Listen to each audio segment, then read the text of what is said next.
Hi, welcome. How are you? I'm very, very well. Thank you very much for having me. I know it's a pleasure for us to have you here in Mexico.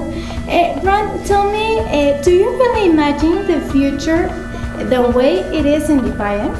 I don't know. I think, I think an infinite number of things could happen. But I love the future of Defiance because I think it opens up a lot of possibilities for us to ask really interesting and tough questions. You know, like how do we want our society to be? How much freedom do we need? How much freedom do we want? You know, who should we trust with control and power? And also, you know, how do we all get along? The dreams returned last night. Stranger. More vivid than ever. We're so tribal, you know, it's such a world full of us and them and, you know, nations and even states and governments and the people versus the government and people versus people. And I mean, you know, in the United States at the moment where I live, you know, is political party against political party. And, you know, so one of the big questions of Defiance that we ask is, you know, is it at all possible for everybody to get along? And if so, how on earth do we do it? I dreamt of his world. The world that used to be. Before the Votans arrived. And tell me, where does Nolan take the guts and the courage to be the lawkeeper and the lemon? I think maybe, I don't know if it's so much guts as he doesn't trust anyone else to do it. I think that all of Nolan, and this is, I find a lot like me as a person, all of Nolan's biggest strengths come from maybe his biggest weaknesses. You know, that determination and that courage, I think, is often as a result of not trusting anybody else to get the job done. And also a lot of stubbornness. He's very stubborn.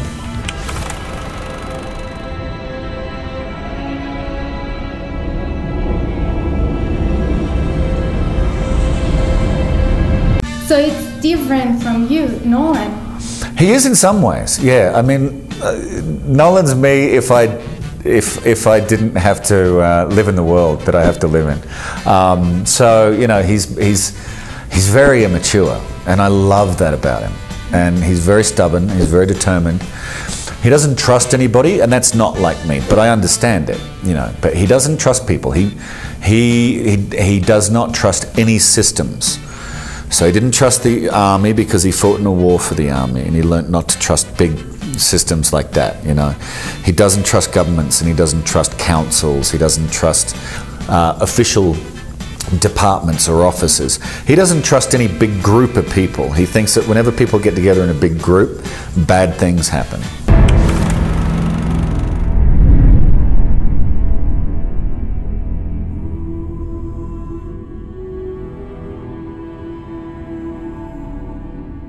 Okay, so do you took some lessons to fight or some preparation to do that thing? No, I grew up in Australia.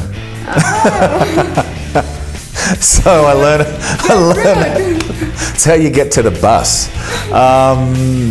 No, look, I've done a lot of all of that stuff, you know. I've done a lot of that action type of stuff in the past, and I really enjoy it. I like telling stories physically. It doesn't always have to be through fighting. You know, sometimes it's in scenes between men and women where they're physically intimate with each other, even if it's with a gesture or touch. There's scenes between Stephanie and I that we don't speak in. We literally just come together and hold each other, or one grabs the other one, or we're walking down the street and I just put my arm around it and we don't speak. I was born into the world that came after. After the vessels that carried my people were destroyed.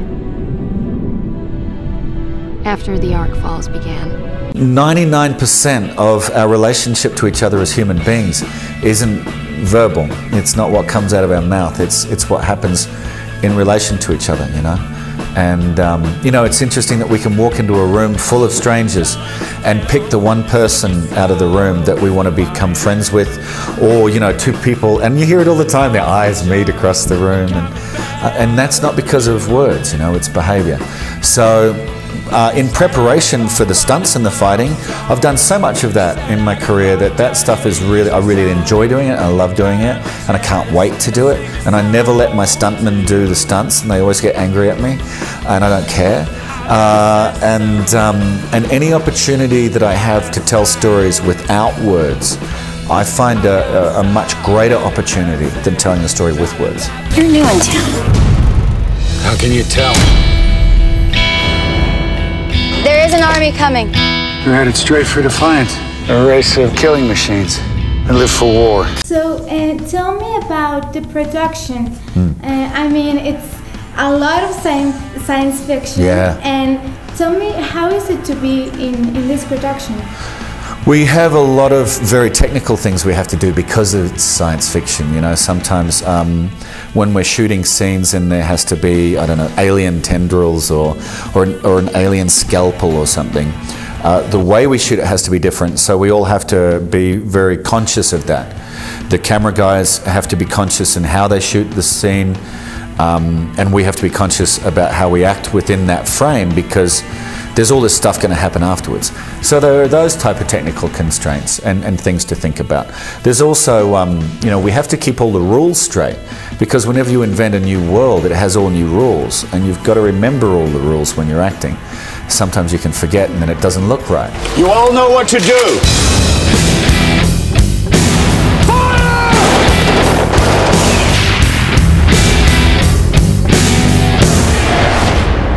And then the third big thing would be the green screen, where we have days of green screen work where nothing is really there.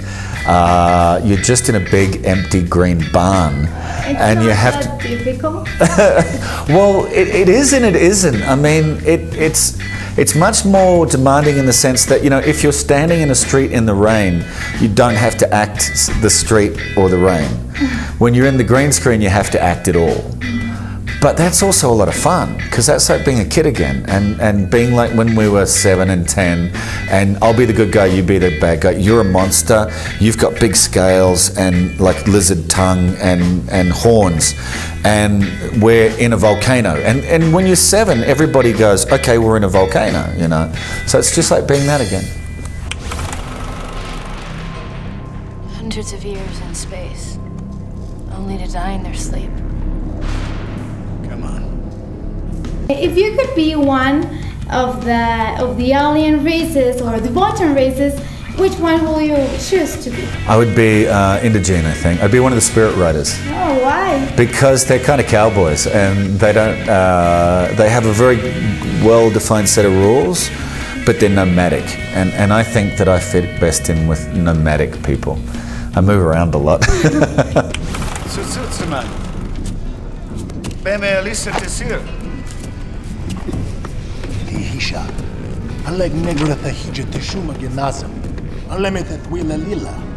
Tell me, what is the good, the bad, and the weird thing about Defiance? The good thing about Defiance is it's a roller coaster ride of action and really good drama with an important story to tell. The bad thing about Defiance is it's only 13 episodes. And the weird thing about Defiance is that it's an American show and there's only one American actor on it. Whoa. That's weird, right? Yeah, that's really, really weird. I know. Julie Benz is our only, like, born in America American actor.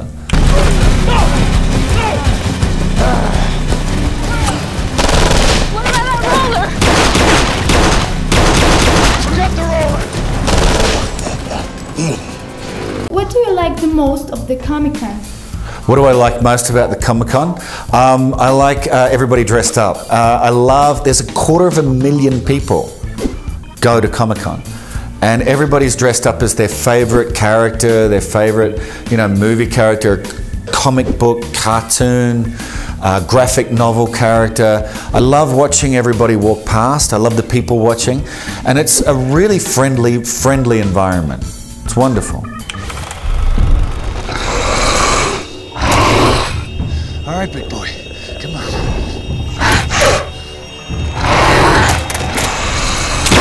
And do you dress up to go to the... I dress like me. Like you? But you know, the weird thing is people dress up like my character and come and see me. That's really cool. Very strange, but very cool. For 9 years, the fighting continued with no end in sight. When the destruction finally ran its course, it wasn't exactly... Hi, I'm Grant Bowler from Defiance. Please join Combo and SYFY in watching Defiance, enter the competition, and join me at Comic-Con. You gotta get to San Diego, it's the best party of the year. Cada vez se acerca más la segunda temporada de Defiance.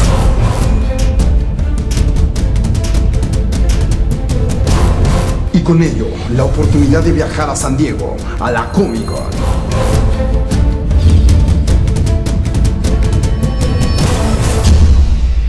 Quiero decirles que a partir de junio no te pierdas Combo, porque semanalmente te daremos algunas pistas y te diremos los detalles acerca de esta promoción. Todo se realizará a través de nuestra fanpage en facebook.com/esto es combo. Vas a participar en una trivia para que tú y un acompañante sean parte de la convención de cómics más impresionante de la historia. Así es, la Comic Con, SYFY y Combo te invitan. Te vas a lanzar con un acompañante, no importa en qué parte del continente americano nos estás viendo, desde México hasta la puntita más recóndita de Chile, puedes participar. Tienen que tener más de 18 años, pasaporte y visa vigente. ¿Cómo me gano mi lugar? Tal vez tú te preguntarás. Es muy fácil, tienes que ser fan de Defiance. Si no te has echado la primera temporada, te recomiendo que te la avientes. Esa es la primera etapa, pero la segunda, para que te ganes tu lugar junto con un acompañante, es desarrollar tu creatividad y decirnos qué raza alienígena de Defiance te gustaría ser y qué harías en este mundo. Ahí te vas a poder extender a gusto, echar